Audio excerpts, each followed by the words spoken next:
1TV Patrol.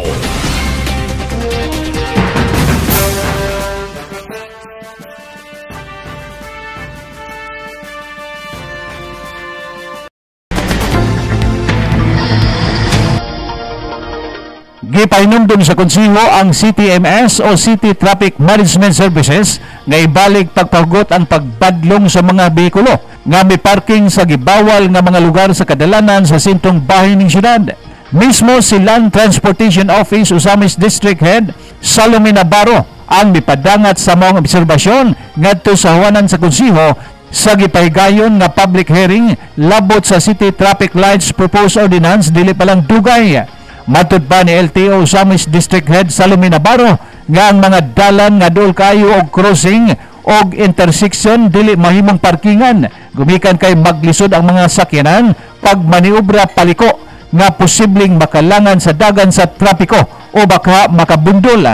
Gilayon usab nga gimanduan ni Majority Floor Leader Attorney Mars Tapayan si CTMS Head Wendell Inaan nga ibalik pagpa-istrikto sa no parking policy nga mausay mando sa DILG sa gitawag na road clearing order operation. Wala na mention ang illegal parking with near the intersection. Permi na ko makita nga naay mag-park, so the rules on parking is no parking within 6 meters from the intersection, and yet daghan ko makita dinhi sa ati-atihan og sa PLDT Sir Wendell nga maglisod in town og turn right kay naay nag-park kay mopalit og pruta sa atbang. So and also in other intersections nga naay mga traffic light installed. So atong i-appeal siguro ang illegal parking.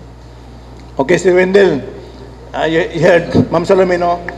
Na yung mga illegal parking, apila lang po na itong mga parking sa dalan kay namatay road clearing ordinance. Naman po na sa itong citation po na Mr. Chair nga illegal parking, traffic obstruction, ma-apply po na sa itong citation na ito nga giingon ni Ma'am Salome. Ma-approve na po na na-approve, ato na po na, pero isa pa wala ma-approve kaya naman sa 10.5 na Industry 10, maamo man na pong i-apply po na na-approve, Mr. Chair. Nga solusyon, alang sa 1TV Patrol, Johnny Tommy, report.